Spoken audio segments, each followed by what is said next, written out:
yun. Kaya magkalaban ng Iglesia ni Cristo at ang Biblia.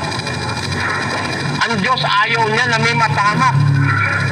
Ngayon, kung ayaw niyang may mapahamak, anong gagawin natin? Tatanungin natin sa Diyos, Diyos, ayaw mo po may mapahamak. Paano naman kami hindi mapapahamak? Paano naman kami maliligtas? Yun ang topic natin ngayong gabi. This concerns all of us. Ito po ay nag-i-involve sa atin lahat. Kahit ano pa religion nyo. Kahit na po kayo sinigasan na ng lisid sa Iglesia Katolika, kasama pa rin kayo rito sa pag-aaral natin ngayong gabi. Ang ibig ko lang po ipaglingkod sa inyo, yung kaligtasang sinasabi sa Biblia, eksakto po yun. Inuulit ko, eksakto po ang kaligtasan. When I say exact, ang kaligtasan, hindi po yung pwedeng kuhanin sa tansya. Wala akong tansyarum sa kaligtasan. Pag sinabi ng kaligtasan di eksakto, hindi po pwede ito'y bawasan. O kaya pwede ba ito'y dagdagan? Hindi po. Pag sinabi ng kaligtasan eksakto, kailangan gawin mo as it is.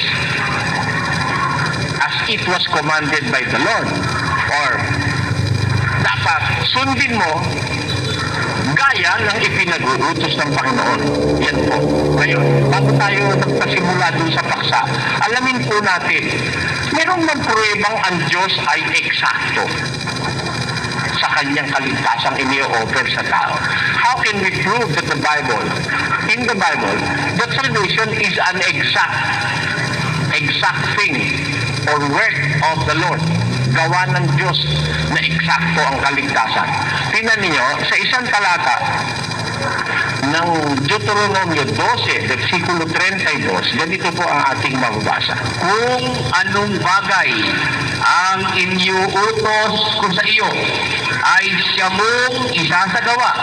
Huwag mong dadagdagan, ni babawasan. Ayon. Ganun po ang Diyos. Kung ano yung gusto ko, yung utos ko, yun ang gagawin mo. Huwag mong dadagdagan. Huwag mong babawasan. Anong? Kung bawal dagdagan, baka naman pag konti lang ang dagdag, pwede na. O baka naman kung babawasan ko lang ng konti, pwede na rin. Bawa, may babasahin muna po ako. Bawa ito, bawasin natin to. Sa unang Timoteo 2:9, ito halimbawa, bawasin natin. O wag na yan. Yun na lang, Deuteronomy na lang ang bawasin natin. Ang babae ay huwag mananamit ng nauukol sa lalaki. Ni ang lalaki ay magsusuot ng pananamit ng babae. Bakit? Sapagkat sino ang gumagawa ng mga bagay na ito ay karubal-dumal sa Panginoon mong Diyos. Yan. Alisin na natin yan. Kasi hindi yata mahirap ngayon yan. Ngayon, ang babae gusto, ang damit niya na panlalaki. At meron naman lalaki ngayon, hindi lang damit ang pambabae. Pati kilay niya, pambabae na rin. Diba? Meron yan pakiusap natin sa Diyos, Diyos, ito lang naman ho ang babawasin namin. Babawas lang ho kami ng konti. Sabi mo kasi, pag inutos mo, siyang isasagawa. Huwag dadagdagan, huwag babawasan. Sabi ng utos, ang lalaki, huwag mananamit ng pambabae. Ang babae na may huwag mananamit ng panlalaki, sapagkat sino mang gumagawa ng mga bagay na ito, karumal-dumal sa Panginoon mo Diyos. Ngayon, yun lang ho, pakiusap namin Diyos ngayon. Kasi uso po sa amin ngayon yung ang babae nakapantalon eh. At ang lalaki naman ho ngayon, ang uso ay mahaba ang buhok. Yung babae, bob hair. Labas ang batok. Yun ang uso sa aming panahon. Pakiusap namin sa'yo, babawasin na namin yun. Payag kaya ang Diyos? Pakinggan nyo sa 22, ganito ating mababasa sa 18. Aking sinasaksihan sa bawat taong nakikinig sa mga salita ng hula ng aklat na ito. Kung ang sino man ay magdagdag sa mga ito, ay daragdagan siya ng Diyos ng mga salot na nakasulat sa aklat na ito. At kung ang sino man ay mag-ali sa mga salita ng aklat ng bulag ito, ay aalisin ng Diyos ang kanyang bahagi sa punong kahoy ng buhay at sa bayang banal na nakakasulat sa aklat na ito. Ayaw palang pumayag ng Diyos eh. Ang magdagdag, daragdagan ko siya ng salot. Ang magbawas, babawasin ko ang kanyang bahagi sa punong kahoy ng buhay at sa bayang banal na nakasulat sa aklat na ito. O, ngayon. Kung halimbawa naman, dito natin mas maliit doon ang ating ibabawas. Ha? Yung kilay na lang. Kilay. Diyos, kilay lang naman yan eh. Kung taga sa sentence, it's a simple sentence lang ang mabawasin namin. Paayag ka ba na ang kilay namin eh, papalitan namin ng ng drawing. Kasi karaniwan sa kilay, pagmasdan nyo lahat ng kilay, ho? May kilay ba kayo? O, sige. Pagmasdan nyo lahat ng kilay. Di ba ang kilay, nasa pagitan ng butas ng mata, doon sa may dulo ng noo, yung dulo ng buto. Yan ang kilay. Eh, hindi maganda Diyos eh. Ang gusto ko, yung video mataas ng konti. Ayun. Payag naman kaya ang Diyos. Na bawasan natin. Maliit lang ay babawas namin. Pahintulutan mo na yung kilay ko. Ayan. Tanungin nga natin, pakinggan nyo sa 5. Ganito ating mababasa. Kaya't ang sinumang sumuway sa isa sa kaliitang mga utos na ito at ituro ang gayon sa mga tao. Pakinggan nyo ha, ang sino man ng wikang susuway sa isa sa kaliit-liitang utos na ito. The minutest of the commandments. Yung pinakamaliit na ang susuway mo. At ituturo mo ang gayon sa mga tao. Pinapayagan ka ba ng Diyos? Pakinggan nyo, sapagkat katotohanan ang sinasabi ko sa inyo. Sapagkat katotohanan ang sinasabi ko sa inyo, hanggang sa mga wala ang langit at ang lupa, ang isang tuldok o isang kudlit. Hindi pala pwede yung kilay, yan. Isang tuldok, isang kudlit, o yung kudlit, yun na yung kilay. Payag ba siyang mawala? Sa anumang paraan ay hindi mawawala sa kautusan hanggang sa maganap ang lahat ng mga bagay. Kita nyo. Talaga, eksakto ang Diyos. Hindi naman tayo mas marunong pa sa Kanya para bawasan natin yung Kanyang gusto o dagdagan natin yung Kanyang gusto. Natututo ba tayo sumunod, mga kababayan? O tinatawagan ko ng pansin kayong lahat ngayong gabi? Hinahamon ko po kayo, magalit kayo sa akin. Kung hindi totoo, sasabihin ko. Di ba pag sinabi ng doktor, isang tableta, 3 beses maghapon, sumusunod ka o hindi? Eh, hirap sa atin eh. Pag ang doktor na nagsabi, sumusunod ka, pagdating sa religion, pinabawasan mo yung gusto ng Diyos eh. O, di ba? Naintindihan nyo kung gano'n tayo kaswail, mga kababayan? Eh, sabi ng Diyos eh, huwag kang gagawa para sa'yo ng larawang inanyuan. Oh. Huwag gagawa eh, gumawa ka naman. Tingnan nyo ha. Huwag kayong magdaramdam. Mahigit kong 400 ang Katoliko ngayong gabi. Pero ito po'y Biblia Katoliko. Ito po.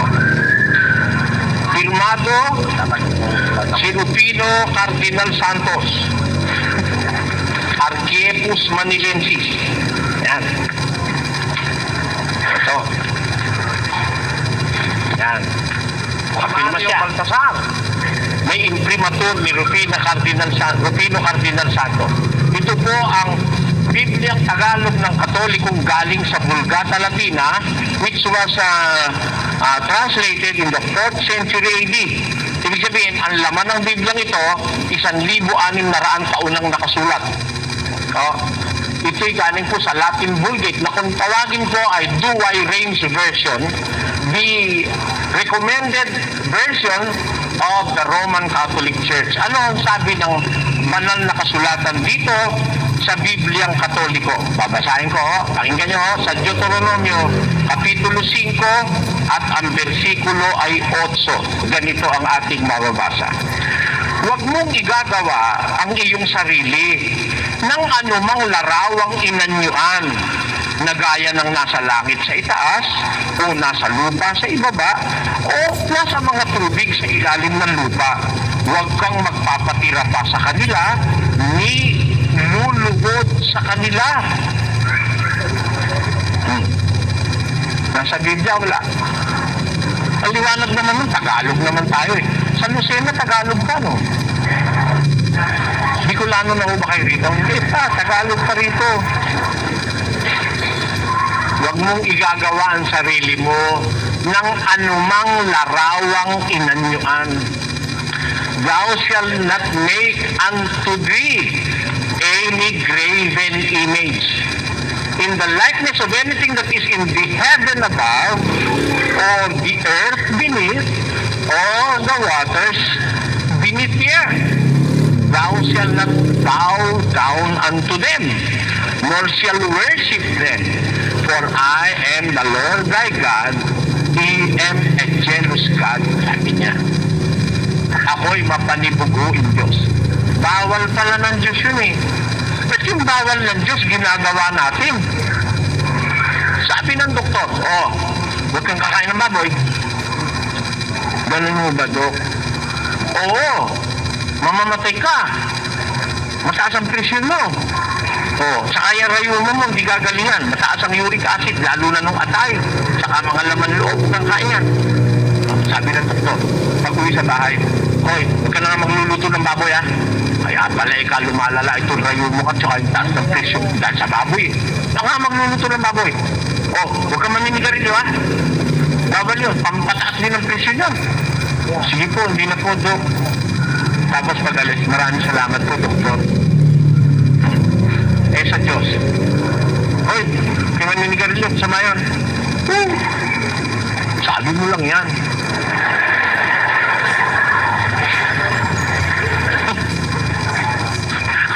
Lumalabas, takot pa tayo sa doktor kaysa sa Diyos eh. Bakit? Yung sabi ng doktor, sinusunod eh. Huwag mong dadagdagan, huwag mong babuwasan. Isang tableta, umaga, tanghali, gabi. Masamang sumobra yan, mamamatay ka. Huwag mong babuwasan, lalala sakit mo. Anim na buwan siya manggagamot, may TB eh. Sunod na sunod ang doktor. Huwag ka magpupuyat, tulog ka maga. Aawayin yung asawa niya pagka pinuyat siya. Tapos, talaga ang doktor makapangyarihan, ano? Yung Diyos. Alam niyo, tawag natin sa Diyos? Makapangyarihan sa lahat. Puwera sa akin. Yun ang gusto mo sabihin eh. Ang Diyos makapangyarihan sa lahat, sa'yo lang hindi. Bakit? Nasusunod yung gusto mo, hindi gusto niya eh. Di ba ganun ang lumalabas, mga kababayan? Kaya, kung tayo mag-aaral lang ng kaligtasan o ng relihiyon, unang-unang dapat nating maintindihan ang kaligtasan tinuturo ng Diyos para sa lahat. Pero, hindi para sa lahat para baguhin. At hindi para sa lahat para bawasan o dagdagan. Kundi, para sa lahat, para sunding buo. Walang bawas, walang dagdag. Ano po ang tawag ng Biblia sa nagbabawas? At sa nagdadagdag sa paraan ng kaligtasan itinuro ng Diyos. Pakinggan nyo, sa Kawikaan 30, huwag kang magdagdag sa kanyang mga salita. Bakit? Baka kanyang sawayin ka at masunduan kang sinungaling. Nakita nyo, yung palang magdagdag ka sa salita ng Diyos, pagsisinungaling yun eh. Sabi ng Diyos, huwag mong dadagdagan, huwag mong babawasan. Ang magdagdag, dadagdagan ko ng salot. Ang magbawas naman, aalisin ko ang kanyang bahagi sa punong karin ng buhay. Diyan po sa mga talatang